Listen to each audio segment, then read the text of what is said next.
لله رب العالمين والصلاة والسلام على أشرف الأنبياء والمرسلين.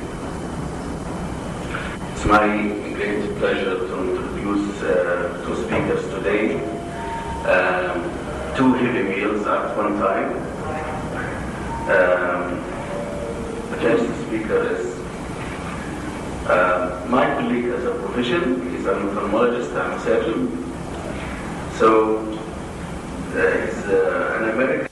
He learned past the medical school. What does that mean? It means that you know the evidence-based medicine, evidence-based, and this strategy of evidence-based led him to the top. So now he is a Muslim.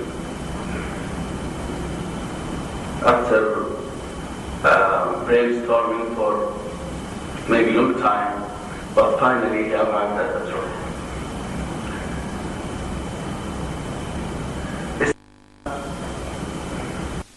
Islam is submission to God.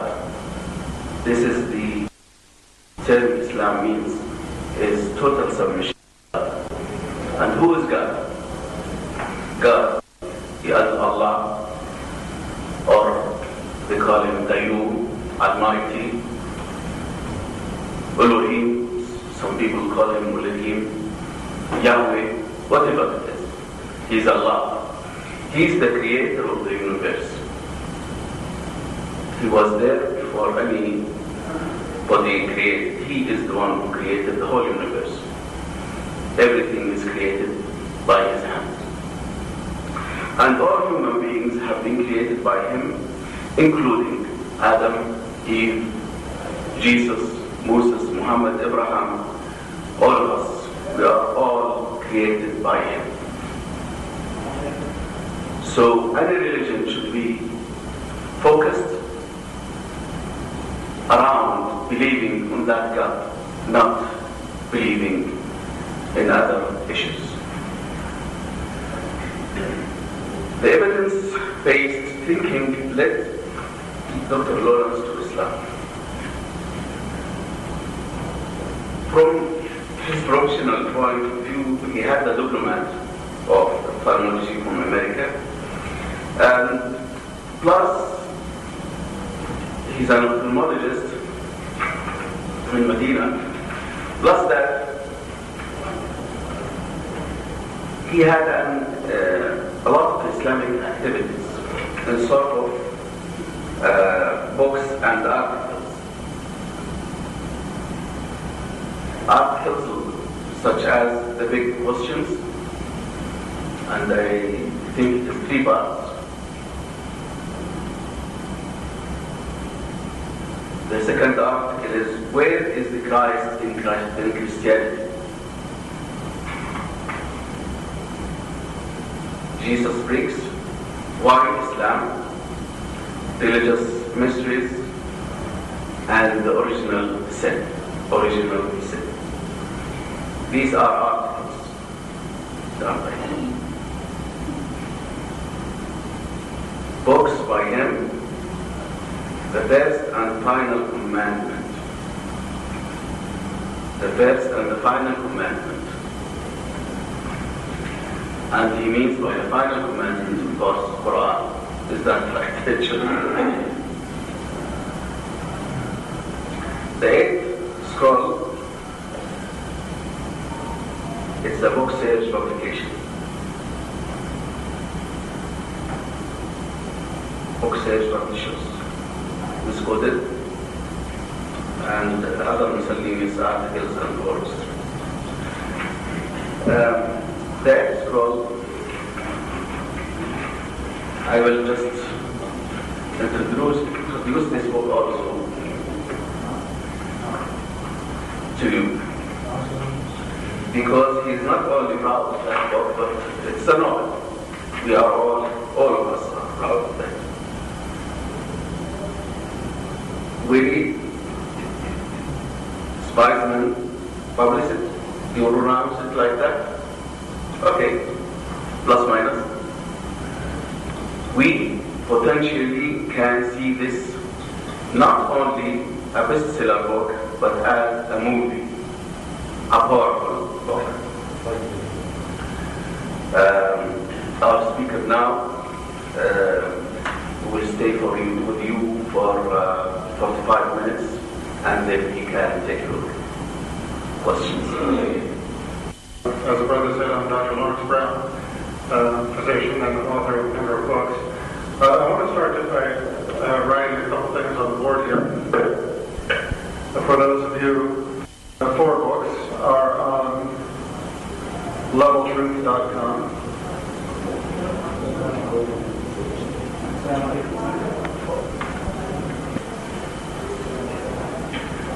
On this website, you find the other scholastic works, and you also find all of the articles. The articles are important because everything I'm going to be talking about today, you'll find in the articles.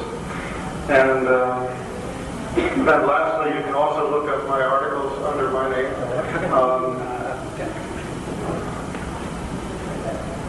IslamReligion.com.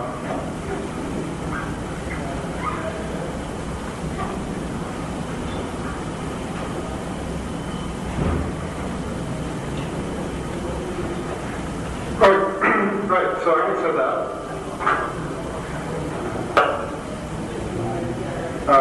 just to give you a taste for the covers, these are the books themselves, and enough said about that. Let's go directly into the talk, because time is a little bit limited. Now, we have, I understand, a mixed audience. What I'm going to be talking about today is basically how I present Islam to a mixed audience. Okay, and basically what I like to start from is what I call the big questions. The point is that everybody in their life, at some point in their life, whether they are Jewish, Christian, Muslim, atheist, agnostic, whatever, at some point in their life, everybody asks themselves what I call the big questions. The big questions are, who made us and why are we here? And it doesn't matter what your walk of life is, at some point in your life, everybody asks themselves those questions. So let's take these questions one by one. Who made us? Well, we have 2 main groups. We have the religious group, of course, who say we are made from our Creator. We are creation, and we are from the Creator. And you have the non-religious group who talk about the Big Bang and evolution. The point I'd like to make is that these 2 concepts are not exclusive, meaning that you do not have to separate these 2 concepts. The concept of the Big Bang, we all know. It is the concept that there was a primordial dust cloud, a huge amount of mass and energy that came together in a hyperdense core and exploded in an explosion of energy and mass that expanded to create the universe, which is still expanding. The problem with the Big Bang theory as a theory of the origin of the universe is it does not explain where the primordial dust cloud came from. In other words, where did all the mass and energy come from that came into the central core, which then exploded and became the universe? Okay, it's very neat and simple to say, okay, there's a big explosion and this became the universe, but it escapes the essential ingredient, which is where did the necessary ingredients for this come from in the first place? The second important point is the Big Bang happened. We don't dispute that. We just say, as Muslims, that this was the device by which our Creator brought this universe into existence. It was not an independent event. It was under the control of the Creator. So these concepts, or this concept of the Big Bang, is compatible with the existence of the Creator. It does not exclude the existence of the Creator. The second issue is the concept of evolution.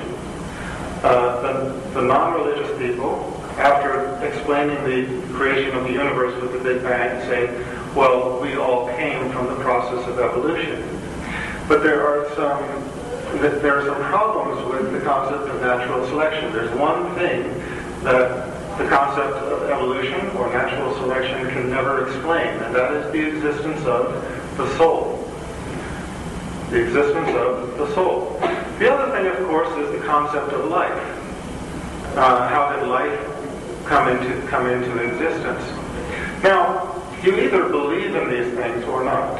I mean, some people will believe in a soul, others will not. But if you do believe in a soul, you understand that there is no way, by the process of evolution or natural selection, that the soul would have evolved. Okay, maybe there was a time when horses were this tall, and now they're this tall. And there was a time when dogs were this tall, and now they're this tall. Right? The species have changed. We don't deny that. The fossil record proves it. The science supports it. But again, there is no reason why we cannot conclude that this was the device of our Creator by which He developed the diversity of species over time. The only thing that we as Muslims object to is that we say, number one, the gift of life was the creation of our Creator, Allah. Okay? And number two, mankind was a separate creation. We did not evolve from the apes. And everybody who supports the theory of evolution admits there is no evidence of a missing link. There is no fossil record of a missing link. We have the great apes. We have the human beings. There is no missing link. It has never been found. So you cannot support this concept. There are things which may lead people to think along these lines, but there is no conclusive evidence. So all I'm saying is that the Big Bang, concepts of the Big Bang and the evolution do not dismiss the existence of God.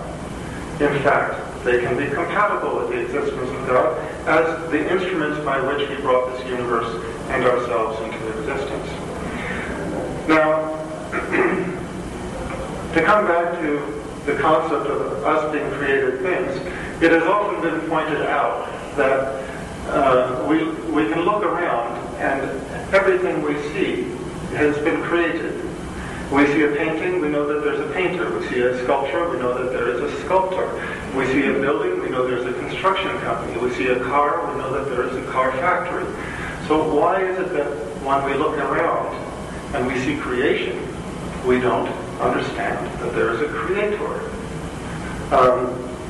With this concept in mind, we have to remember the most critical point against the concepts of the Big Bang and evolution is this. We all know that in every facet of our existence, in every single facet of our existence, without control, systems degenerate into chaos.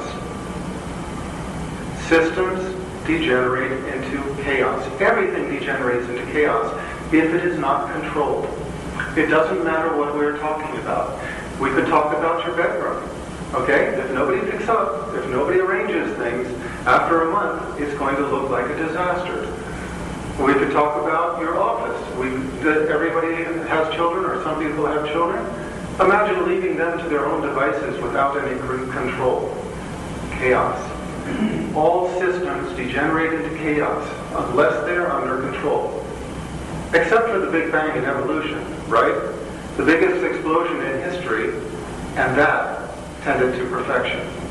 Evolution, a process of millions of years of random events caused by all kinds of extraneous inputs, that leads to perfection. These are incompatible concepts.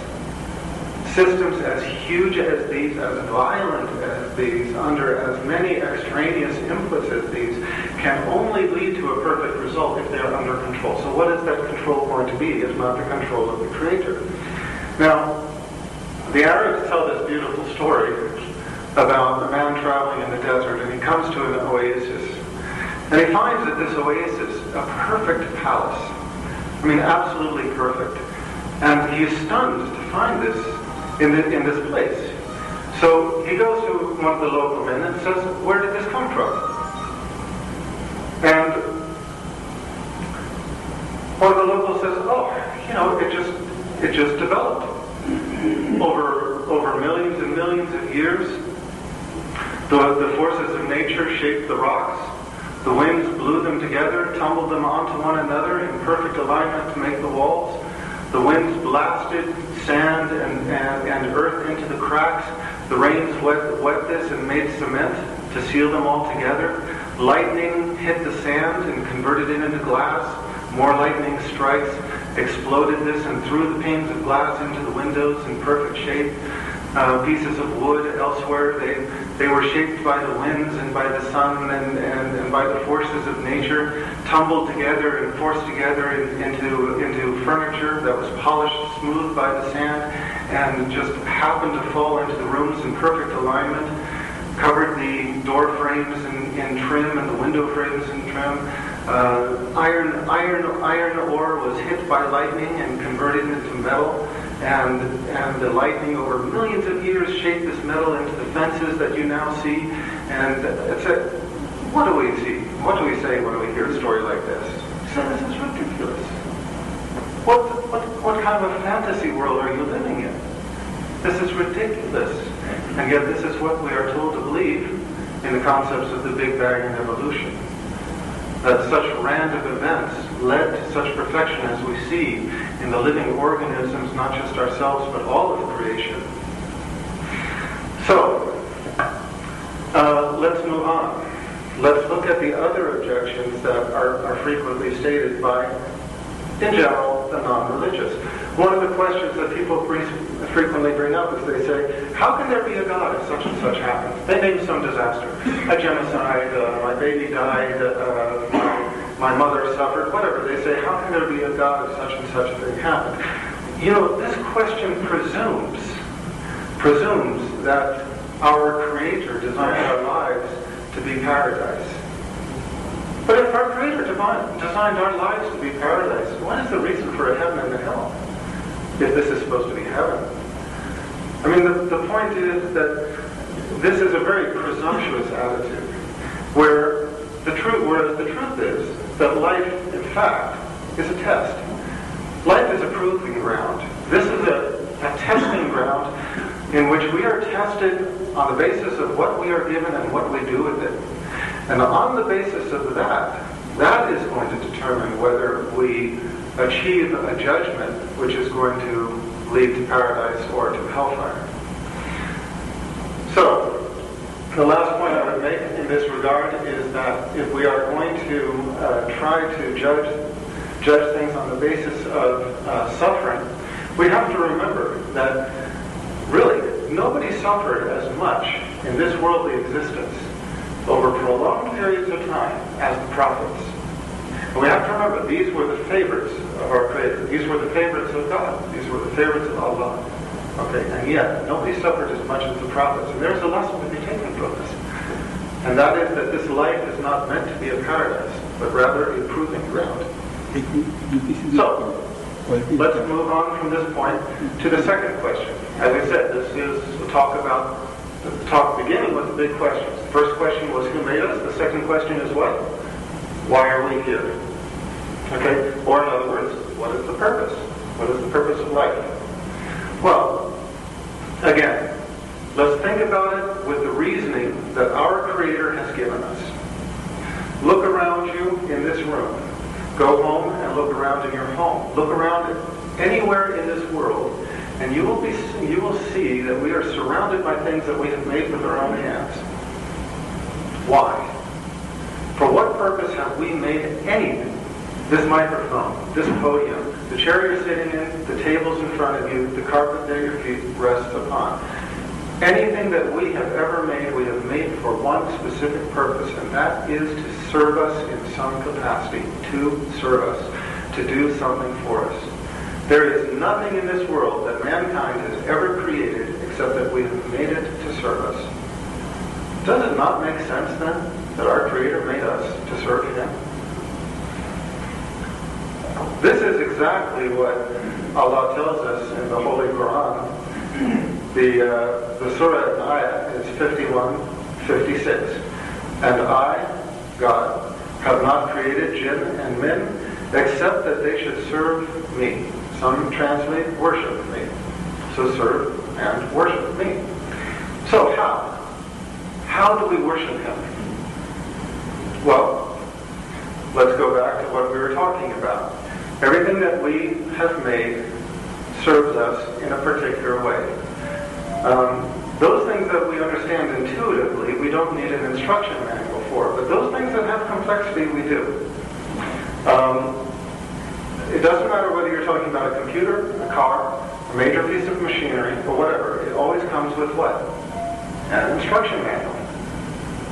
Anything of any complexity comes with an instruction manual, and for obvious reasons, to tell us how to use this product.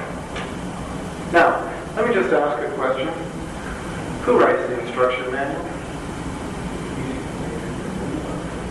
The person who made the product, the creator. The person who made the car. You don't find a Ford car with an instruction manual written by Chevrolet. You don't find a Sony television with an instruction manual written by Panasonic. The person who made the product is the one who knows it best, knows how to use it, knows the rules by which that thing is going to work best. Okay? So the instruction manual is written by the creator. Now think about this. Our creator, Allah, gave guidance systems to us in everything in life. In the simple things of life, he has given us systems by which we can navigate our way. He gave us light for us to see. There are a lot of elements of creation that do not navigate by light. What do birds do when they are migrating and the day is overcast? They can't see the sun. How do they know what direction to go? The light is polarized. Even through the clouds, they can see it and they can tell the direction to go. Whales migrate by reading the magnetic fields of the earth. Salmon migrate by smell. I mean, imagine this. Salmon. They're born in an egg. They become a tiny little nothing of a fish. They go down the river and out. They're in the ocean for a couple of years. They find their way back to the river from which they came, to the exact river, and they never make a mistake. They never go back to the wrong river. After a couple of years, they find their way back to the river, and they find their way back to the spawning ground, the exact site from which they were born, by smell. Imagine that. Bats, river dolphins, they see by sonar. Electric currents guide many marine animals, like those that live in the deep, dark seas and so on. Insects by pheromones. Plants by phototropism and geotropism. What does this mean? It means that plants read the sunlight. This is why they grow up. They grow towards the sun. But their roots read gravity. That's why they grow down, because they're geotrophic. Now, who told them to do that? The point is that our Creator has given us, as all of creation, complex systems of guidance by which to find our way through the simplest things of life. Does it not make sense that He would give us guidance in the most important aspect of life, namely how to achieve salvation? Think of our lives in the manner that I was talking about as a manufactured thing, a created thing. Remember that every product has specifications and rules. The more complex the products, the more the specifications, the more specific the rules. These things are not always intuitive. Okay, you pull out a pen and you think, okay, it's intuitive to use it this way. You didn't used to think that as a baby. When you were a baby, you thought the way to use this was, right? You didn't know it was for writing. These things had to be learned. But the more complex the systems, as I said, the more you need to have specific laws, specific rules to tell you how to use these things. And these are written by, as we said, the manufacturer, the creator, the one who created that thing. Now, what do we find in an instruction manual? It always starts with warnings about improper use, right? Don't electrocute yourself from this radio, etc., etc. Warnings about improper use. Then, rules for proper use. And then at the end of the manual, troubleshooting. Basically, how to correct the problems or the defects that you find within this product. How is that different from Revelation? Revelation tells us what to do, what not to do, and how to correct our deficiencies. And keep in mind that created products that meet the specifications of the manufacturer succeed. Those that don't fail. And what happens with a product that fails? It is trashed.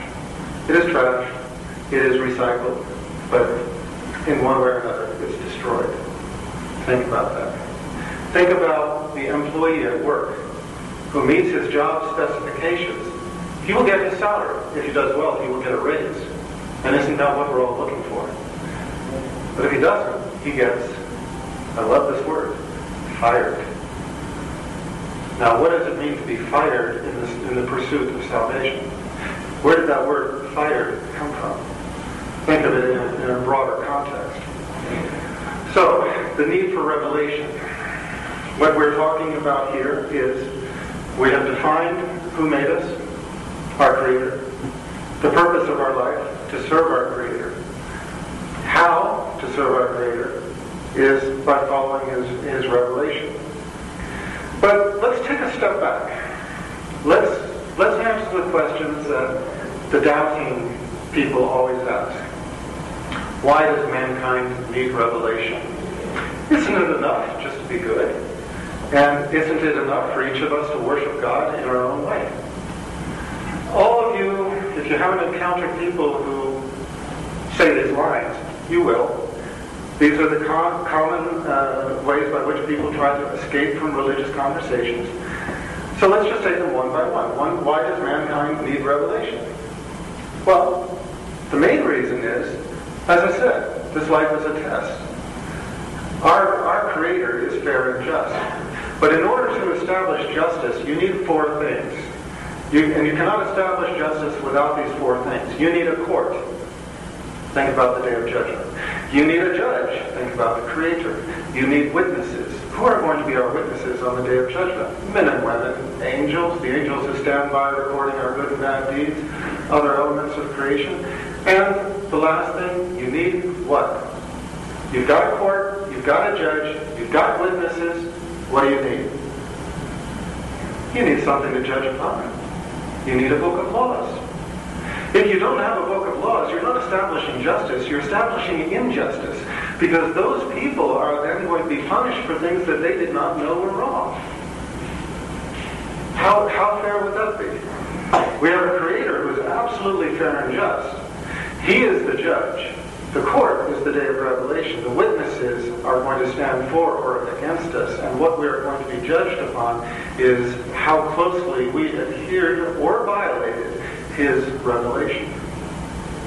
Now, why else might we need revelation? The obvious answer is that mankind cannot agree. We cannot agree on social code. We cannot agree on economic issues, politics, laws. We can't even agree on God. We can't even agree on how to understand our Creator. So, as I said before, Allah guides us in all of the aspects of our life. Does it not make sense that He would guide us in this? And yet, it is only in religion where mankind presumes to write its own book of rules. Everybody here, I presume, works. Everybody here is subject to a system of rules. Even if you don't work, maybe you go to a university, it has its rules. You live in a society, it has its laws. How many of us try to rewrite those rules? How many employees at a job write their own job description, write their own compensation, write their own benefits package? Does anybody get to do this? I wish I could. Even if you write the format of it, somebody else has to approve it. Ultimately, it goes to what? The boss. The decision is the decision of the boss. And who are we talking about in terms of the boss of creation? Of course, the Creator. So, Do we write our own laws? No. I challenge anybody here to go out, drive down the highway at 200 kilometers per hour. All right, let's make it 150. And when the policeman pulls you over, say, you know, I rewrote the laws this morning. Speeding limit now is 150. I challenge anybody who's got a child to tell me what they are going to do if that child grows up. You go to work. You come home, you walk through the door. You have had your house rules in this house for your lifetime. You walk in and your child says, Dad, while you're away, I rewrote the rules. We're going to do things differently from now on. What are you going to say to that child? I know what the policeman would say to you if you said you rewrote the laws. I know what the parent would say to that child. They'll say, you go to hell. Wait a minute. What was that? You go to hell. And this is the point. Those of us who attempt to rewrite the laws, rewrite the rules, we have to face the judgment that is going to bring upon us. So, what is the other question that I mentioned? Remember, I mentioned 3 questions that people tend to say. Why does mankind need revelation? We just discussed that. Isn't it enough just to be good? And why can't we worship God in our own way? Well, isn't it enough just to be good? Again, what is good? Different people define it in different ways. They draw lines in different places. Okay, we might say it's high morals, ethics, to be kind to your neighbor, etc. Look, at the far end of this extreme, there are people out there who think that genocide is a good thing. It's why we've had so much of it. I mean, it doesn't matter if you're talking about Rwanda, the Khmer Rouge in Cambodia, what's happening in Gaza right now. It's genocide. And there are people at the head of that who think that that is good. Are we going to take their standard? Is that the standard of what is good? So obviously, whether you're talking about the psychopathic killer, the serial rapist, the committed criminal for whom there's no reform, or whether you're talking about the pinnacle of high ethics in our society, mankind cannot agree on what is good. That has to be defined for us. The other point is, isn't it enough just to be good? Well, why? I mean, what are you being good for? Let's say that goodness is helping your neighbor, giving money to charity, feeding the orphan, and so why are you doing it? Because you get a feeling of self-worth, because it makes you feel good as a human being. You get a warm and fuzzy feeling from these nice things that you're doing. Okay, fine. But that's the only reward you're ever going to get for it. That's the only reward you're ever going to get for it. If you're not dedicating these actions to the pleasure of our Creator, why should He reward you for them? You're not doing it for Him. You're doing it for yourself. So, next question, why can't we worship God in our own way? Simple answer. You have to pay with a currency that is accepted. You have to pay with the currency that is accepted. Again, I challenge anybody to go into a restaurant, have a full meal, and then offer to pay with a truckload of plums. Offer to pay with Indian rupees. Okay? Offer to pay with washing the dishes. Okay, some places might accept, some not, but the point is, most won't. You have to pay with the currency that is accepted. Our Creator defines for us what is accepted and what is not accepted. And if you trespass into the area of worshiping as you desire and not as He desires, you're not paying with the currency that He accepts. You're paying with the currency that you accept.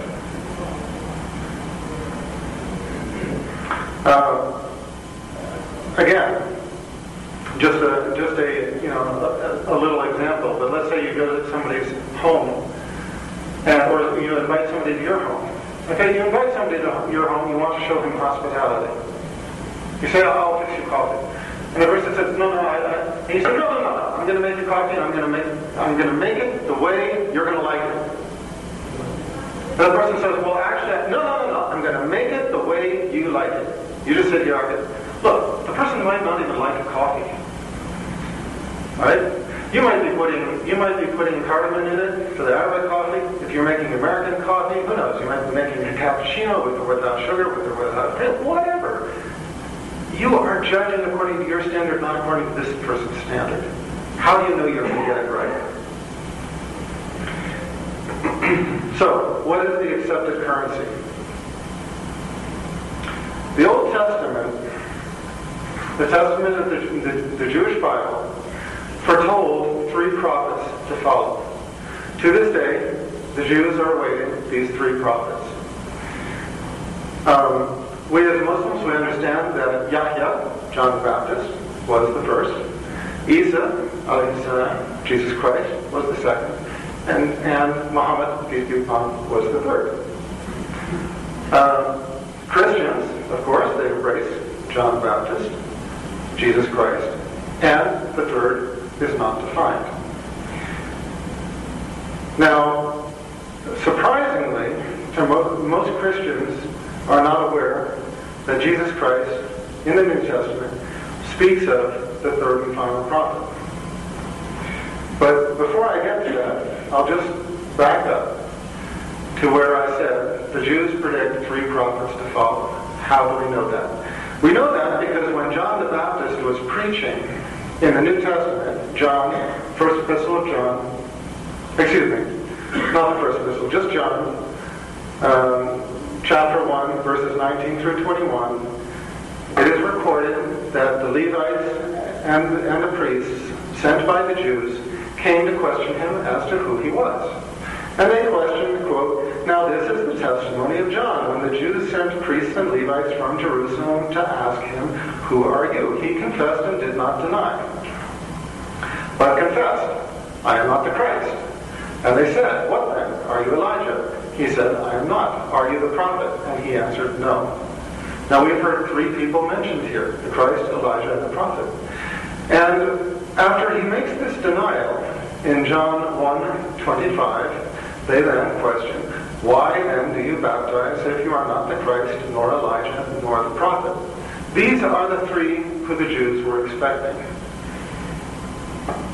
Now, where in the New Testament, understanding John the Baptist, Yahya, and Isa, Jesus Christ, to be number 1 and 2 of these 3, where's the third?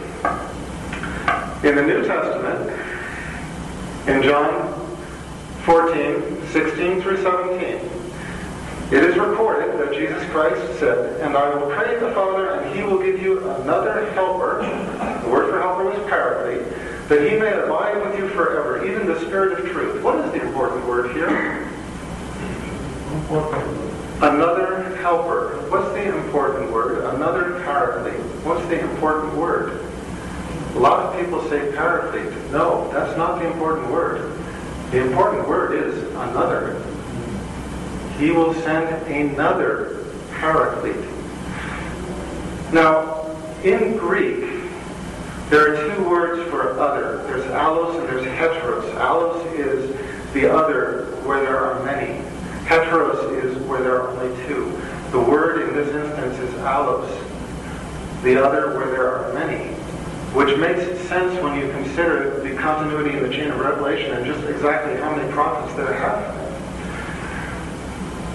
So, could this other be, as is translated in most English-speaking Bibles, the Holy Spirit? No. Why? Because in John 16:7, Jesus is recorded as having used this phrase, "Nevertheless, I tell you the truth. It is to your advantage that I go away. For if I do not go away, the Helper will not come. But if I depart, I will send him to you." This is saying that whatever the Paraclete was, it is not present at this time. The Helper will not come to you. But if I depart, I will send him to you. It is not existing at this time. And yet the Bible is full of passages that document what is translated as the presence of the Holy Spirit at the time of Jesus Christ and even before. So, is it proper to translate this Paraclete as Holy Spirit? No, because this this passage clearly defines that the Holy Spirit, which was mentioned many times as already being present, cannot be this, because Jesus Christ is saying that it will not come until I depart. These things are mutually exclusive. Lastly, we have to ask ourselves, what is a paraclete? Does anybody know? Look, not to be antagonistic here, but even the Christian world is undecided. And that's okay. You have different translations. Some translating helper, some advocate, some comforter, some Holy Spirit, which, as I said, obviously doesn't work. What is a paraclete? Jesus said he would send another paraclete. What is a paraclete? The praised one? You can translate it that way, but my point is this. Who cares? It doesn't matter. Jesus said he would send another one. What we have to look for is where in the Bible is a paraclete defined. It's defined in the first epistle of John 2:1, where it is said, and if anyone sins, we have an advocate. In the Greek, the word was paraclete. With the Father, Jesus Christ the righteous. So this is what the Bible tells us. The Bible tells us what is a paraclete? Whatever it is, Jesus Christ was one. So here we have it. We have Jesus Christ having said that he will send another paraclete. We have the Bible saying that Jesus Christ was a paraclete. So whatever Jesus Christ was, he is saying another one will follow. Now, we have a saying in medicine that when you hear hoofbeats, you know, clack, clack, clack, clack, clack, clack, what do you think of? What do you think of? Horses. But you know, there are a lot of people out there, they hear hoofbeats, clack, clack, clack, they think of zebras. They're always looking for the strange thing. They're always looking for something exotic, something, you know, special. But most of us, when we hear hoofbeats, we think horses. Here we have a religion which follows in the chain of continuity of the other Abrahamic religions. We have Moses speaking of 3 prophets to follow, and we have 2 of them in the Bible. And we have the last of those 2, Jesus Christ, speaking of 1 more to follow. What makes sense? Could it be Islam, with 1.3 billion adherents in this world? Or is it going to be a zebra, some smaller little niche religion off, you know, that very few people know about? I would just suggest that the easiest way to narrow this down is to look at who is actually living the example of the prophets. Now, in the West, most of the dawah that we make, most of the talks that we give are to Christians, or to people who are at least familiar with Christianity. But ask them what the word means. What does it mean when you say you're a Christian? People struggle with that, and for good reason. The word was not used in the Bible until 43 years after the mission of Jesus, and then it was used in Antioch as a derogatory term, not as a nice term. It was a term that the pagans used to describe the followers of Jesus Christ in a derogatory way. Does Christian mean that they are followers of Jesus Christ? Well, it should. But we have a problem here, because we as Muslims believe that we follow the teachings of Jesus Christ. How do you resolve these 2 issues? Here's one way. Let's look at who's actually doing it. Who exemplifies the teachings of Jesus Christ as expressed in the Bible? Well, I'm going to go down the list here. We'll start with the small ones and get to the big. Number 1, appearance. What did Jesus Christ look like? Well, he had a beard, which we don't find too much in the Christian world. He dressed modestly. Any portrayal that you ever see of Jesus Christ in the Sermon on the Mount or elsewhere in any kind of religious portrayal, it always shows him with a flowing robe, sometimes with a rope around the waist, but most often not, to the wrist and to the ankles. You find him dressed modestly. You find his mother, Miriam, covered, whether it was in religious services or whether it was in her daily life. You see her wearing a headscarf. You see her dressed modestly to the ankles, to the wrists, and dressing, in other words, as we see here, and as we see amongst the Muslims.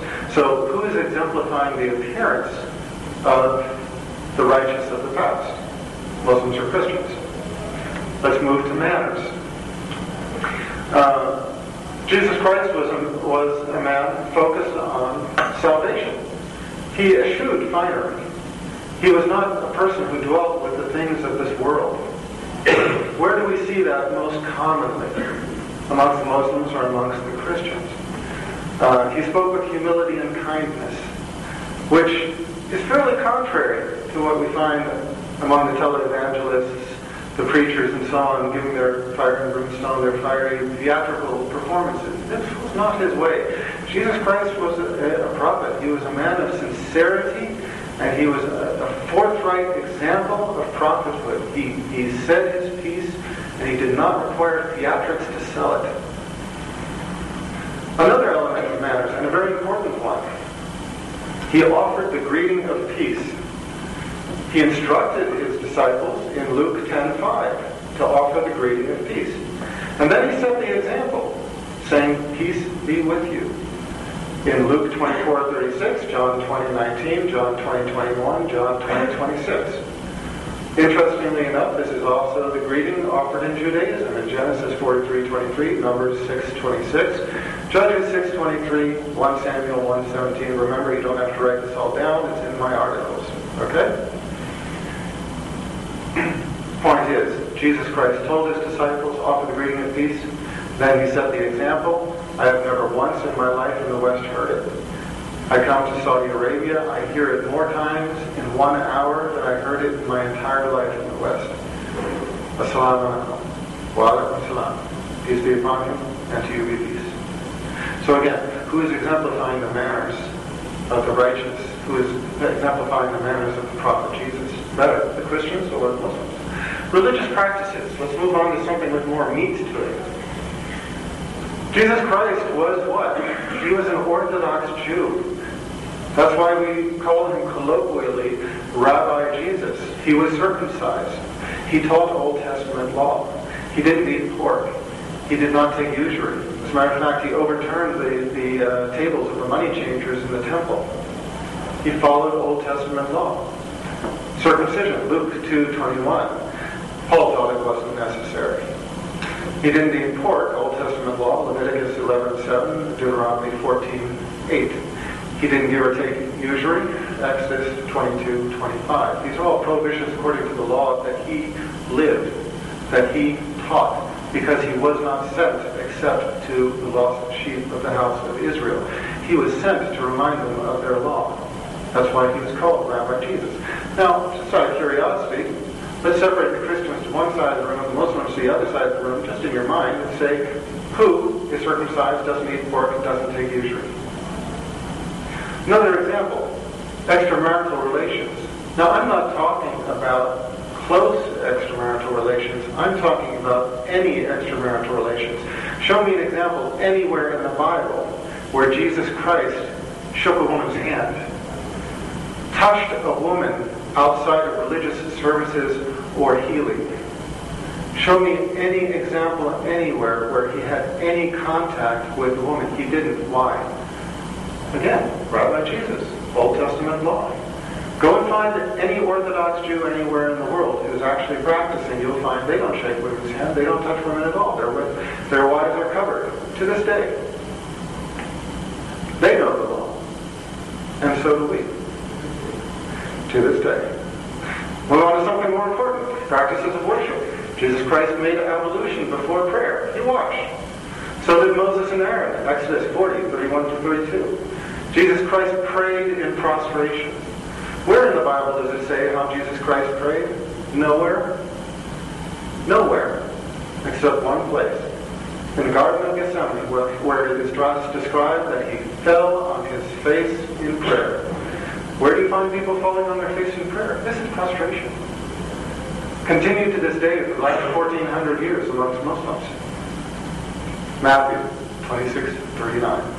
Interestingly enough, we find other prophets prostrated. Ezra in Nehemiah 8:6, Joshua in Joshua 5:14, Abraham in Genesis 17:3 and 24:52, Moses and Aaron in Exodus 34:8 and 26. All of the prophets prayed in prostration.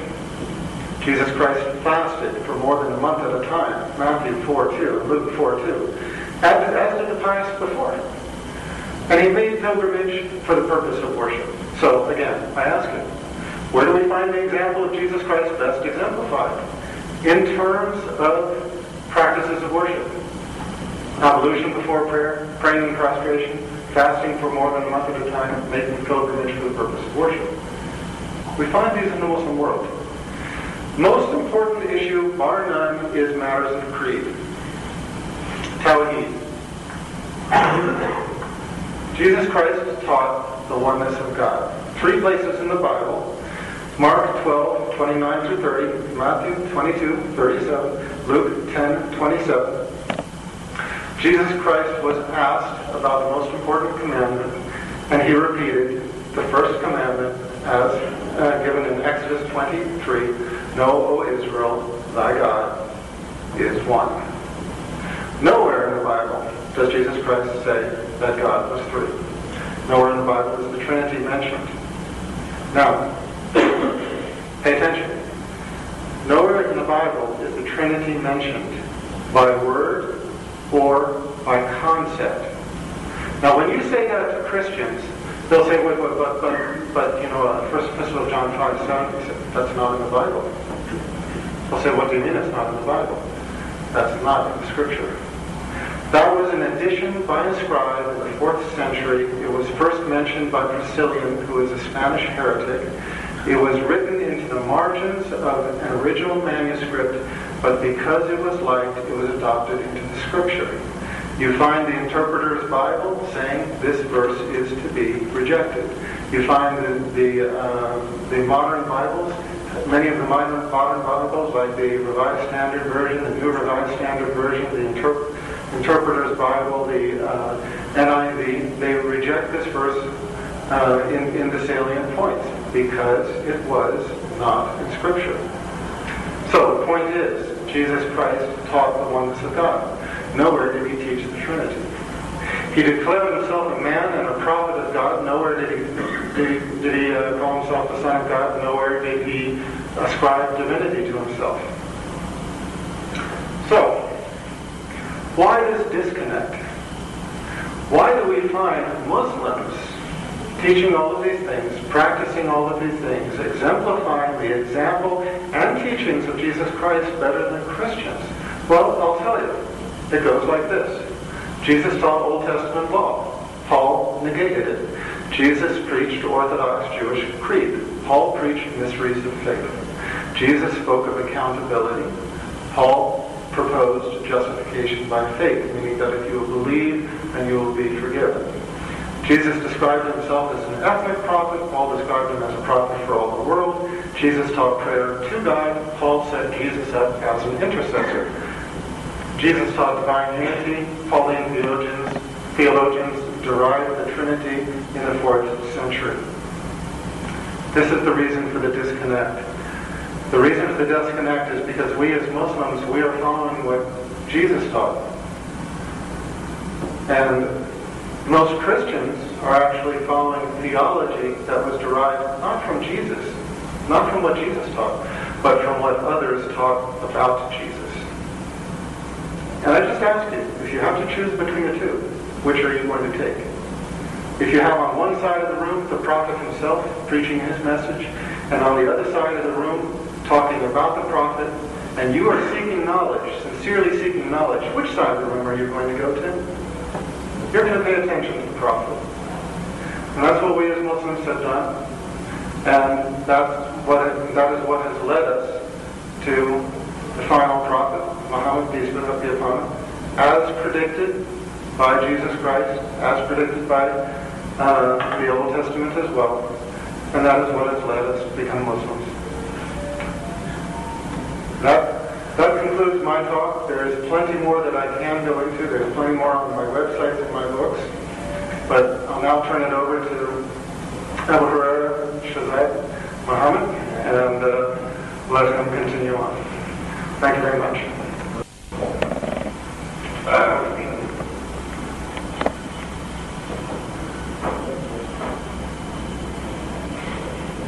You squeezed off knowledge in 40 minutes in a way nobody can do it except you. MashaAllah. Abu Huraira Shazad Rasul Muhammad, he was born and raised in Toronto, Canada, Ontario. Accepted Islam 20 years ago. He is the founder of Canadian Dawah Association.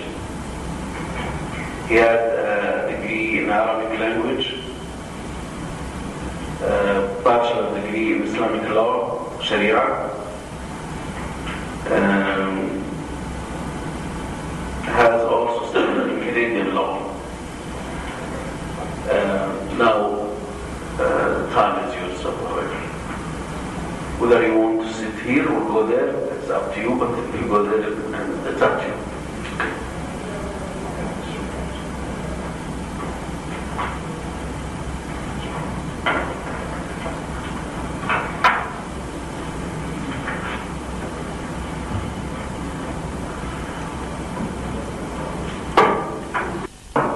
A brand new 2008 Lexus, just evolved by itself.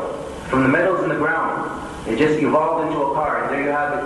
It's 4 doors, it's got 4 wheels, it drives, it reverses, all by chance. If we told someone this today, in Western society, they would say you're crazy. They would say, no one will believe this. This is, a senseless claim. Of course, there has to be a manufacturer who designed the car. There has to be a designer. And so we say to them, then what about the human being? The human being who is even more complicated, more intricate than a vehicle, the human being who designed the car. Surely he must also have a creator. He must also have a manufacturer. And so I began to recognize that there must be a creator. And also, I read the saying, they said, there was a Bedouin in the desert, and a man came to him and asked him, how do you know really there is a God? And the man responded, the Bedouin responded, when you're traveling in the desert and you see camel droppings, does that not indicate that a camel passed by? The man answered, yes. He said, when you're traveling in the desert and you see footprints in the sand, does that not indicate that a traveler passed by? The man answered, yes.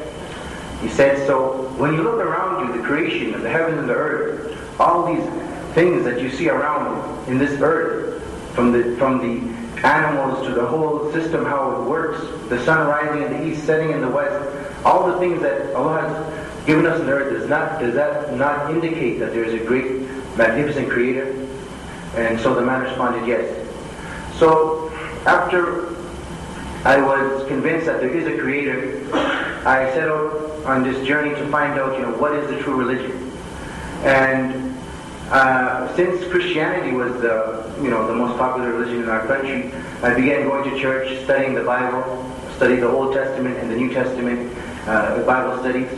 And I found a lot of good things in there, a lot of answers. But I also found some confusion in there as well.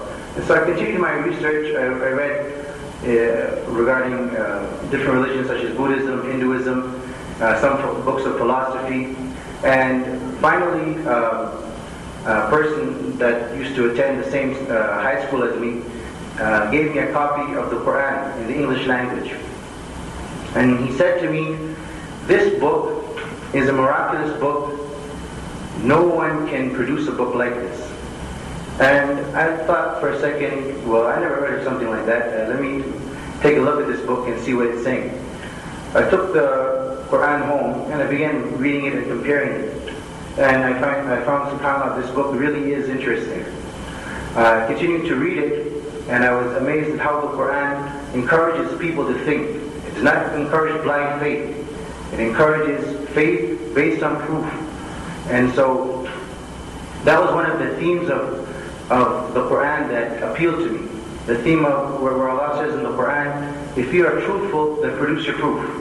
And so I began to realize that the Quran always brought proof for what it said, what it claimed. And little by little, I compared the Bible with the Quran and other scriptures. And one of the main things that helped me also to appreciate the Quran was a research that was done by Dr. Keith Moore. Now, Dr. Keith Moore was the head of the embryology department in the University of Toronto. And Dr. Keith Moore, who was a non-Muslim, he read the Quran in the English language, even researched some of the Arabic grammar involved in describing the way the embryo develops and the fetus develops in the mother's womb. And he also studied the various ahadith, sayings of the Prophet peace be upon him, regarding this matter. And he wrote an article that was very powerful. He said that the fact that the Quran describes the exact development of how the embryo and the fetus develops in the mother's womb, said this book cannot be from a human source. It must be from a higher source, a higher power, or he said the Creator. And this was very strong, coming from a person that was a non-Muslim. He didn't have a bias towards Islam, yet he could appreciate this information. He said, "There is no way. We just found out this information approximately 80 years ago, and this is written and spoken about, by a person from the Arabian Peninsula 1400 years ago. This was indeed a miraculous thing." So this is one of the things that helped to encourage me to have more faith in the Quran. Little by little, as I learned about the many other scientific accuracies of the Quran, I appreciated more until I accepted Islam. And alhamdulillah, what I'd like to share with you all here now, we have a video presentation. I'm not sure if this works here. A video presentation about some of the activities we've been engaged in regards to presenting Islam to non-Muslims in Canada and in the West in general.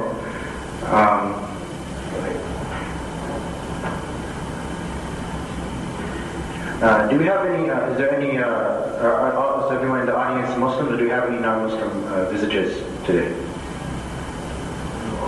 Islam with other people. If we are truly grateful for this way of life, Islam, then we must share with other people. This is a common courtesy.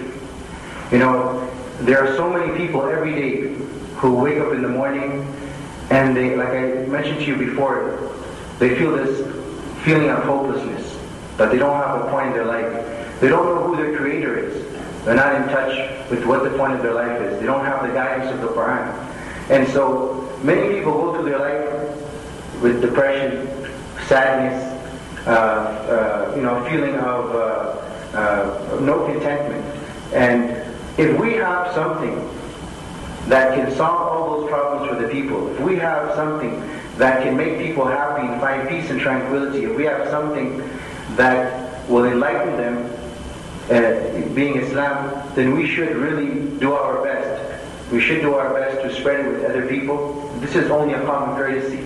And just like if you were to see someone that's hungry and starving, and you have a lot of food, it's only common courtesy, it's only human, it's only human that you share some of that food with that person.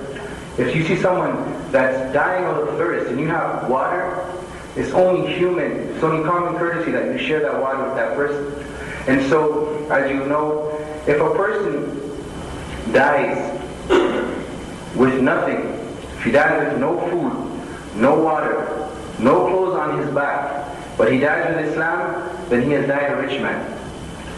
But if a person dies with food, full stomach, water, money, everything, cars, but he dies without Islam, he has died a poor man. So with this, I'd like to now show you this presentation about the Dawah in Canada.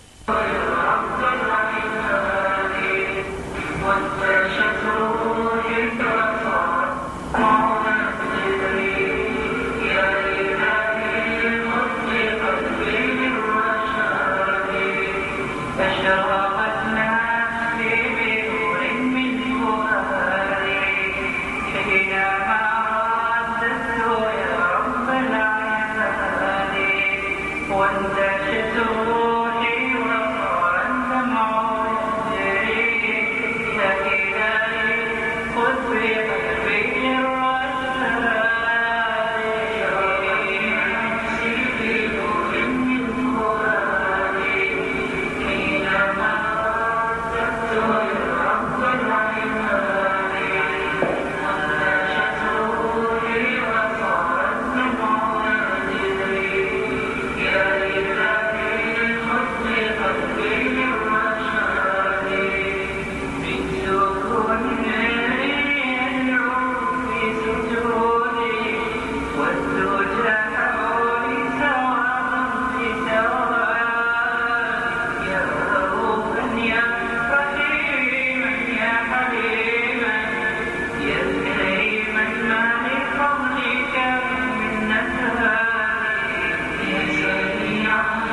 Material to non-Muslims, having it readily available, presenting it to them so that they can see what Islam really is. Another thing that's very important, and we began to do this, is we established a program that specializes with inviting high-profile individuals to Islam. We have a program called Celebrity Relations Unit, and this is what we've been doing through the Canadian Dawah Association. Like I told you before, before Islam, I was in the music industry. I did have contacts with a lot of different people. Alhamdulillah, after Islam, I was able to use my experience and my contacts to begin to present Islam to those types of people. And I give you a lot of time that many people, many famous people from the Hollywood industry, from the music industry, they have become Muslim. One of them who actually working with us, he was just visiting us in Medina.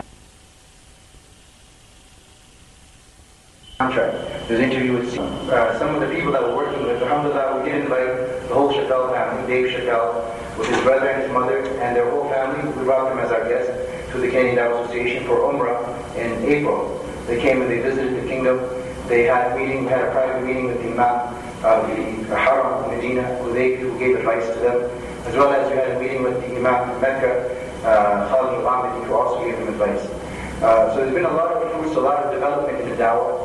They have also become part of the network now, reaching out to other celebrity individuals. We like to classify the people in the Hollywood industry. They are basically, we can classify them into basically three groups. There are many people in the Hollywood industry that have become Muslim and they are very practicing now. We are now continuing trying to work to bring more people here to visit, to make Umrah, to make Hajj, because this is strategic. The reason why we're focusing on these types of people in the media, or people of influence in general, this is something that we find in the Sunnah of the Prophet Muhammad, peace be upon him. We find that the Prophet, peace be upon him, used to write letters to the kings of different nations, inviting them to accept Islam. We find the Prophet ﷺ used to focus on giving da'wah to the leaders of the tribes. We find the Prophet ﷺ making dua, saying, Allahumma ihdi ahad al-umrayn. Oh Allah, guide one of the two umras. The Prophet ﷺ is making dua for a particular person to accept Islam. Why? Because of his influence, because of who he is. So this is part of the strategy. We give da'wah to everyone. Islam is for every individual, it's their birthright. But being strategic is also to focus on people of influence, and we think that this is something that has not been done in, at least in the past years. It's not being done, and that's why with the Canadian Dawah Association and with these celebrities that are already working with us, we are able to reach out now to basically the leaders of the tribes in the West. They are the actors, they are the singers, they are the sport athletes. These are the people, if they dress a certain way, the whole society tries to imitate them, how they dress, how they talk, how they live. So they have so much fans, they call them idols. If you notice, they call them idols, which is very true that the Western population actually idolize these people. It means they almost worship these people. And when you find one of these people accepting Islam and telling the people, no, worship God alone, follow the example of the Prophet Muhammad, peace be upon him, that's a very powerful thing. And many times we like to strike the example of famous people who have accepted Islam. Look at Cat Stevens, a very famous musician who accepted Islam and did a lot for Islam. Look at Muhammad Ali, famous boxer. Look at Malcolm X. These people have helped to refute much of what the media is trying to attribute to Islam. And so I think it's very important, the issue of media, is we need to network with the people that are in the media, people that are idolized by the West, and have them also have the chance to learn more about Islam, to visit, to make umrah, to meet people of the intellectuals here, to get advice. So they become stronger if they come back to the West, stronger to act. So as I was saying, we classify the people in the Hollywood industry or in the media industry into three categories. There are those who have accepted Islam and they have gotten a chance to begin practicing Islam. And so they are practicing, they're trying to pray, they're trying to spread Islam in their own way. Those people, we have a program set up with the Canadian Dawah Association to invite them to make Umrah, to make Hajj. The other category are people, there's numbers of people who have taken the Shahada, but they have not got the chance to practice Islam. They believe in their heart that Allah alone should be worshipped. They believe in the prophethood of Muhammad sallallahu alaihi wasallam. But nobody has reached out to these people to help them. No one has even offered them, would you like to come visit? Would you like to learn more about Islam? Do you need any literature? Anything I can help you with, some counseling? There's no one reaching out. Those are also a big focus. We're trying to focus on those people as well. There's many of them. And the third category is there's people in the industry also that are very sympathetic towards Islam. They like Muslims. They stand up for Muslim causes, even though they are not Muslims. And those people also, it's important to invite them to visit or to do some programs with them, even if it's just for tourism. Tell them to come to visit the kingdom, see some tourist sites. And this could be a form of da'wah for them because they are sympathetic towards Islam. So this is just basically some of the activities that we've been working on. We also have some programs also where we're trying to make some documentaries about famous people who have accepted Islam, putting that out also in the media, hoping that this will help to combat some of what the media has been portraying about Islam. But like I said, these attacks on Islam, even though apparently they seem to be against Islam, it's never been a time that Islam has been attacked, except that Islam continues to grow. So alhamdulillah, with that I'd like to thank you for your time, inshallah. And maybe we can take, if there's any questions or suggestions from the audience, inshallah.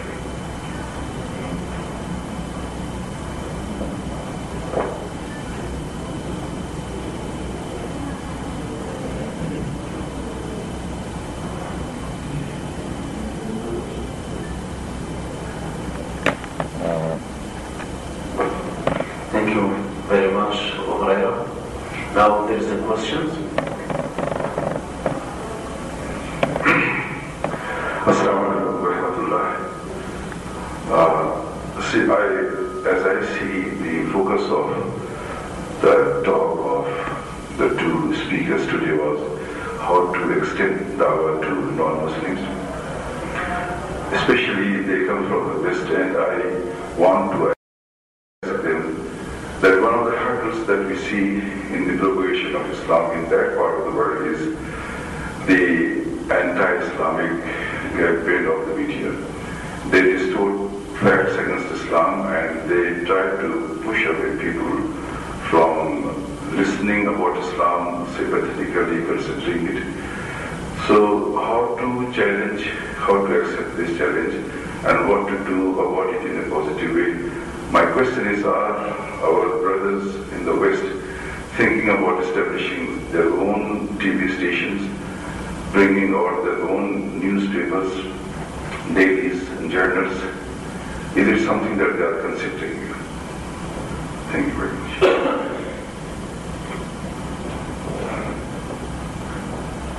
Jazakallah khair for the question. It's a very important issue. I give you glad tidings that there is a lot of effort to establish Islamic television programs and channels in the West right now. We do have a number of Islamic television programs that are on frequently in different localities where Muslims will rent some time on the cable network, and they'll have weekly programs or twice a week. That is being done in Toronto and in other parts of the world. As for a television channel, we do have, the Islam channel that's in Britain. There is a lot of effort also, the Al-Huda Islamic channel, they're trying to link into Canada now. I think they do have a satellite link into America at this time. And I was with a famous Christian preacher who accepted Islam just during Hajj, and he was telling me, his name is Yusuf Estes, that they are establishing an actual Islamic channel in the States that will broadcast into Canada. It will be a 24-hour, 7 days a week channel. So there is a lot of progress in that. As to the issue that you mentioned, that people are trying to attack Islam in the media, spreading misconceptions, I think it's very important as da'is or du'at that we always mention to these people, when they try to attack Islam, you'll notice they cannot attack Islam from its source, because the Quran is pure and the teaching of the Prophet ﷺ is pure. It's not easy for them to use those things to attack Islam. What they normally do use are current events, things that have happened in maybe wars or some crimes that have been committed. They use some, events that have taken place, some unfortunate events like 9/11, to attack Islam. And so the fact is that first they have to go to an event to attack it. They cannot attack Islam from inside its sources. So what we tell them in that case is we try to refer them, we tell them, look, we advise you to judge Islam by its sources. Islam has been revealed from the Quran. The example of the Prophet Muhammad, peace be upon him, is the example for all Muslims. And we say that just because the action of some angry individuals, just because there's some action that's been done by people who may be angry or misinformed, you should not judge Islam by actions of people. Rather, judge Islam by its sources. The same way we say to them, you would not like it if we judge Christianity by the actions of Timothy McVeigh, who was a Christian, who also was a World Trade bomber. We do not judge Christianity by the actions of Adolf Hitler, although he was a Christian. So the same way we ask them, do not judge Islam by the actions of some individuals that may be angry. And I think it's important for us to keep up to date about current events so that we can do that. Inshallah. Questions? Did you find any difference between different sectors of Christianity, Catholic, Orthodox, Protestant? Is there any difference in accepting Islam or talking about religion or things like that?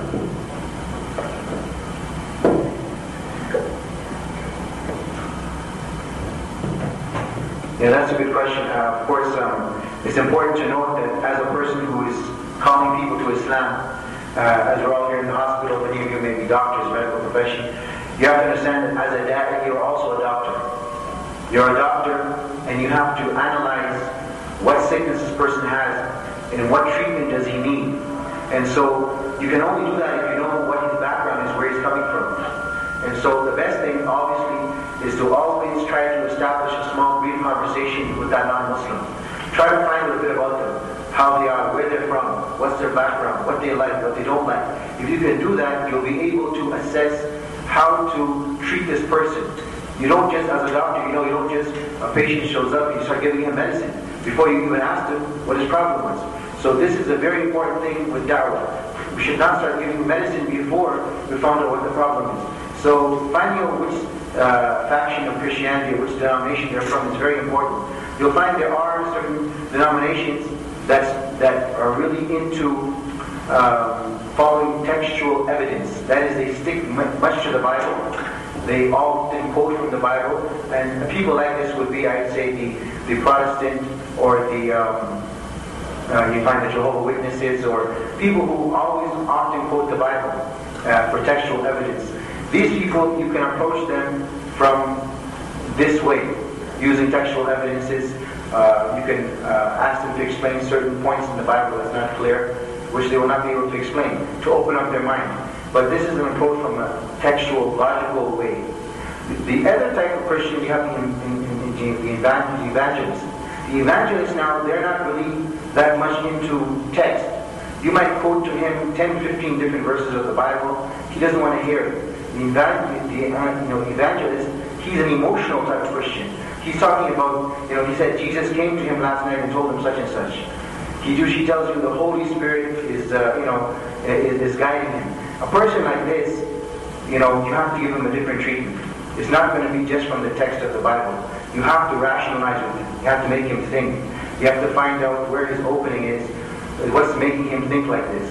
And so I think it's a very good question. You have to look at the different denominations and see how to approach them. What is evangelist in Arabic? What does it translate? Evangelist, I'm not sure of the translation, but they are the types that you see. They're always, if you look on television, they are the ones that are like doing the more of the healing, saying that the Holy Spirit is speaking to them. Someone speaking in tongues. Someone they touch him and he falls down. These are the evangelist type of Christians that are very emotional. They're not looking at their text. They don't. If you bring them text from the Bible, it's not that important. It's more of an emotional, whole personal experience thing. If you tell them, you can give someone all the proof that perhaps about the oneness of Allah, or you can give them all the proof about that there are errors in the Bible, and they'll say, you know what, it doesn't matter to me because Jesus saved me from such and such. So this is they are the harder ones to deal with.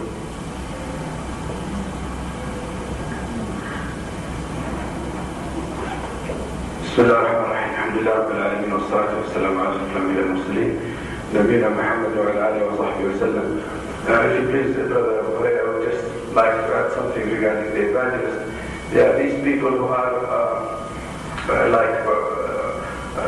orchestra leaders in the services and the ceremonies of Sunday meetings in the churches, as we said, and they just tap on the feelings of the people. They just bring in, as I've seen these people on TV in the States at least, they touch upon the feelings of the people. They bring very old people and they talk about miracles and they talk about things.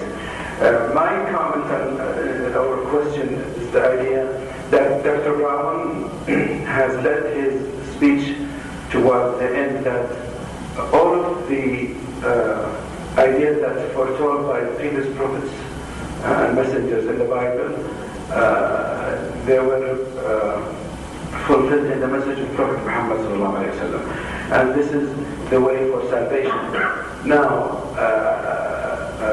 there's a question to you, and I might ask him. Now, do you think that since Muhammad, peace be upon him, was an Arab, coming from different linguistic background, different culture background, and different part of the whole universe, the other side of the globe, from the West, or at least North America, do you think because of that there is some kind of resistance from the people of accepting the ideas of that prophet? Or had Prophet Muhammad been coming from among the people of Israel? Do you think had it been easier for people to embrace Islam, or at least to be ready to listen to these ideas that are shocking ideas to sometimes to non-Muslims and even to Muslims? The reason I ask this question because I see Americans when they come to this country, they are told that the people, they behave this way, they wear this way, don't talk to them. Sometimes I might hurt you. It's like, coming and working in a jungle and with beasts and vicious animals. It just came to my mind the idea that if this is the case, that because Prophet Muhammad ﷺ came from a different kind of people and thinking and culture and so on, this might be something that would prevent people from embracing Islam. If this is the case, then what do you think you should do in that part of the world, in Canada and America, to at least explain to the people and soften, their thinking and tell them that this is your prophet?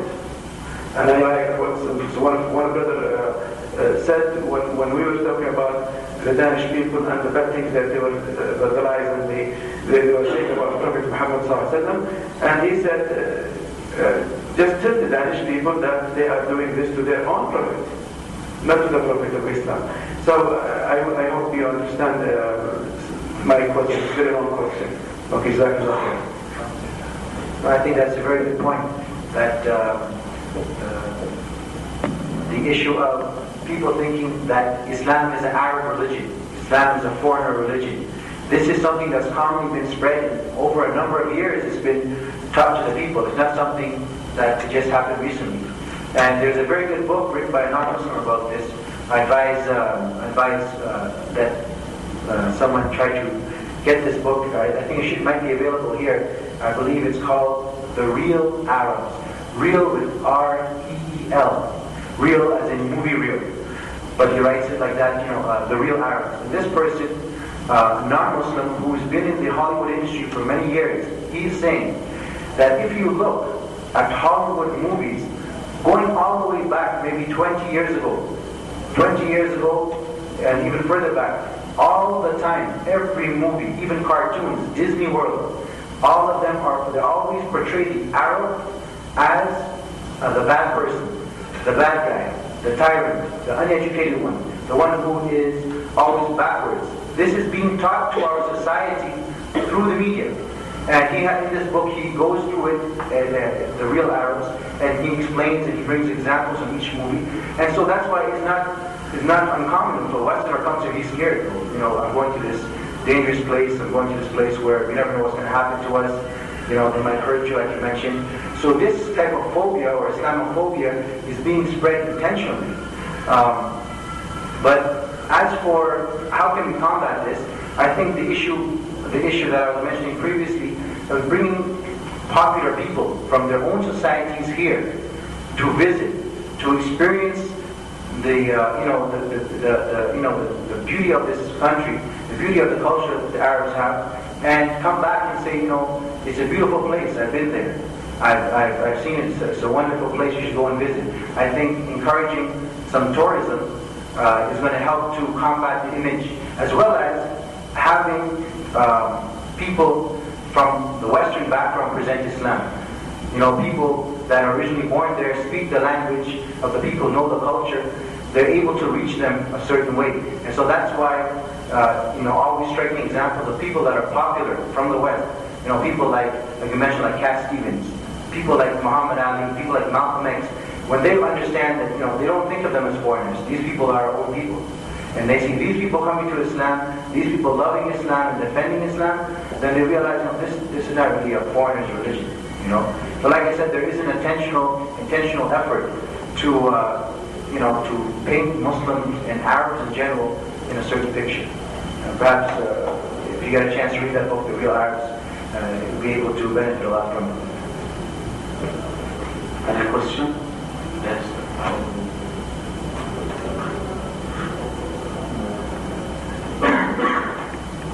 Assalamu alaikum. May Allah reward you, brother Abu Hurairah, for this enlightening presentation. But like this nickname Abu Hurairah reminding us of the great companion, may Allah be pleased with him, who have narrated the most number of hadiths. Because although he embraced Islam, in the 7th years of Hijrah, but he was sticking to the Prophet ﷺ, so he managed to convey to us this tradition. We ask Allah subhanahu wa ta'ala to make us, inshallah, like the companion Abu Hurairah, may Allah be pleased with him.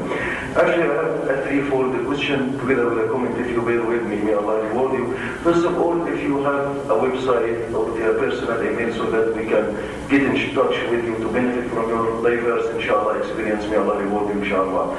The second question, actually, I have been greatly interested with the street da'wah, mashallah, may I ask, is this in coordination with the Tabligh group, founded by Sheikh Muhammad Ilyas in India, or just this has been your coinage? So I'm interested in knowing this, because the Tabligh group, mashallah, is spreading all over the world, and they have their own system of spreading the word in the West. And I'm also interested in the feedback, about the street da'wah. Do you find it fruitful? Do you find it, or do you find some kind of rejection, So I'm really interested in this. The last point, actually, I'm asking you about your pieces of advice to your brothers who have been born Muslims like me. I'm over 40 now, and I feel dwarf, like next to your giant stature, may Allah reward you, and Dr. Lawrence Brown. I've been born Muslim and I have done nothing to Islam. So what are your, pieces of advice in this?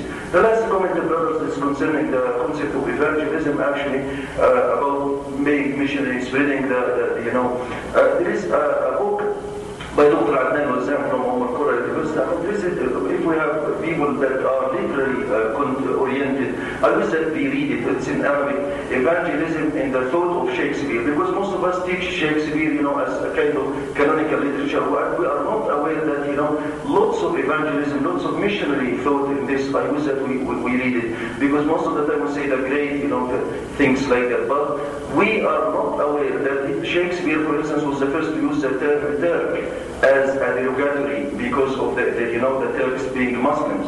We are not aware that he has, innuendos, insinuation against Islam, and we are teaching him as a great scholar. Thank you, Brother Huraira. May Allah reward you.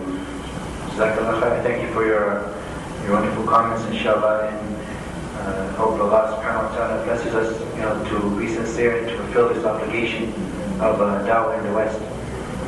As for what you asked about regarding our website, you can go to our website, cdadawah.com. So CDA Dawah. Dawah, you can spell it with an H or without an H, both of them work. cdadawah.com. Also, you can contact me through the website. We have a contact form, and we usually respond to that, inshallah. As well as there is also a phone number there for our office in Canada. If anyone is coming to visit Canada or would like to visit, they can also contact us, inshallah, in advance. Regarding the question of the street dawah, the street dawah was just founded not in affiliation with any organization or any particular group. We respect all groups that work for Islam and try to help the deen, spread the deen. As for the Tabligh, we know that most of their focus has been dawah to the Muslims, actually, bringing the Muslims back to the mosque and helping them to, come practicing. They have done a lot of good work in that. But our efforts have been more towards non-Muslims, trying to pick up the slack that's been left, because we find that there are lots of mosques, there are lots of centers in the West, but when it comes to dawah, the issue of dawah, going out to the public, inviting them to Islam, we find that's not being done, unfortunately. What's being done in the West is they have a center and it's open, and if you are really interested in Islam and you get the courage, non-Muslim, to walk into a mosque, it's not easy. He's maybe intimidated, he's maybe scared, he has no clue, and if you're really interested, you'll actually walk into a mosque. But actually, outreach programs where you go out, be friendly, invite them for a coffee or a tea, let's talk. Here's some information. Here's a pamphlet about Islam. Here's a copy of the Quran. This is unfortunately not being done by a lot of communities in the West, and we believe that this is an obligation that we will be asked about in front of Allah on the Day of Judgment. And so we're trying to do this in Canada and in the West, inshallah. And we found a lot of people being, very receptive. They're very, very positive about what's taking place. We are on the most busiest corner in the whole of Canada. This is Yonge and Dundas. Yonge Street is the longest street in the world, Yonge Street. And Dundas, this is central downtown. This is like the Times Square of Canada. And we have our tables set up there, we have our books, and this is going on right now as we speak here, every Saturday and Sunday. This is there every full time, Saturday and Sunday. We used to have it every single day before, but we were not able to manage that. It was taking up a lot of resources, but we restricted now. Saturday and Sunday is the main crowd comes there. That's the biggest shopping center in Canada too, called the Eaton Center, and it's been very, very powerful. Lots of people just walking by shopping. They see all these books, they see people at the table. They come and they ask questions about Islam. They come up to us. Sometimes we run out of Qurans. One time we were giving out Quran, we had a sign that says, free copies of the Quran. And we were giving out these Qurans. If they would come, they would crowd around, they want a copy. It's okay, just a few minutes, we'd like to tell you about the Quran first, then we'll give you a copy. Those who are interested, they will stay. Those who are not interested, they're going to go. So the interested ones, they would stay. And we in one day, sometimes we distribute more than 800 copies of the Quran. That's in a period of only, we're talking about here, 6 to 7 hours. And we run out and people are still asking, we want Quran. So it is working. There's a lot of success. Many people have taken Shahada right there on the street, like you've seen in the video. Many people, there's many people, although they're not Muslim, they're on the fitrah, as we believe, as Allah subhanahu wa ta'ala taught us, and the Prophet has mentioned, every human being is born with a natural disposition, fitrah. In his heart, he knows when Allah created him, there is a God. There are teachers, there are prophets. So when he learns about Islam, it makes sense to him. So that's why it's so easy. Many people, you can talk to them sometimes just 15, 20 minutes, and he will take Shahada, he will accept Islam. So it's been a lot of success. A number of people have become Muslim from the street down. As for what you mentioned regarding yourself, feeling that you have not done anything for Islam, I mean, you have to understand, all of us feel like this. And this is a good feeling, inshallah. We need to feel like this, that we have not done anything for Islam.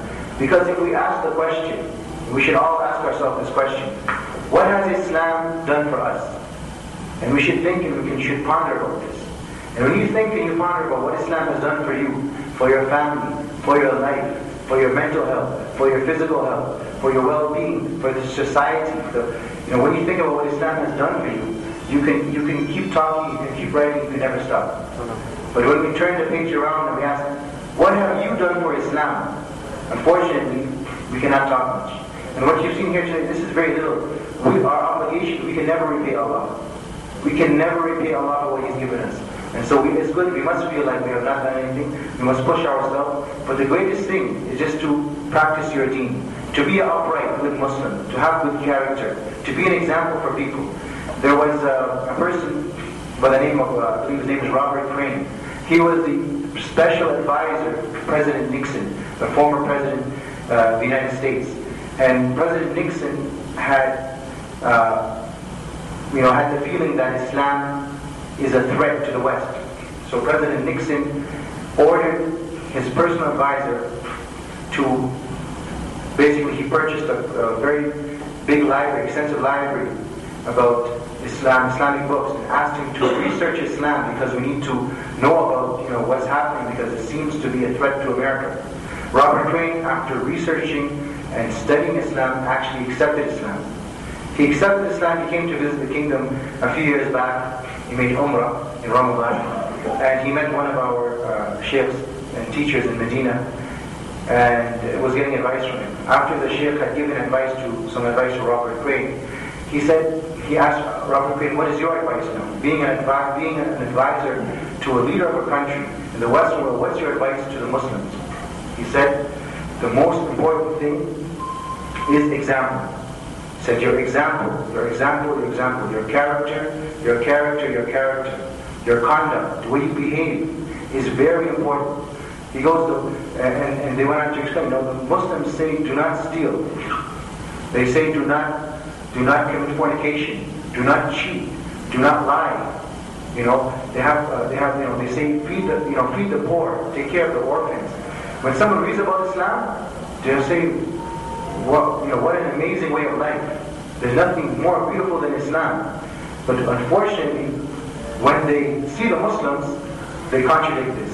They say, you're not supposed to do this, but many Muslims, unfortunately, they're known for, falling into these things that they're not supposed to do. So they have become, a barrier for many people accepting Islam. And so the Shaykh had mentioned to me, this is a verse in the Quran, I forget how it goes, Allahumma la taj'alna fitnatan lilladhina amanu walladhina kafaru. Allah, not make us a fitna for the people who have disbelieved. And many Muslims, until we become practicing, trying to become better examples, we have to be careful of that one issue. So I think just being a good Muslim is doing a lot for Islam, but also any opportunity you have to give da'wah. You see a non-Muslim, or you have any opportunity, you should reach out through the internet. The good ways of da'wah now, there's many ways to give da'wah from there. Thank you very much. It was a very nice lecture. Now we are 10 minutes past the lecture. It was very informative, and still we have questions and inquiries, but maybe later on, not this month. Thank you very much for all.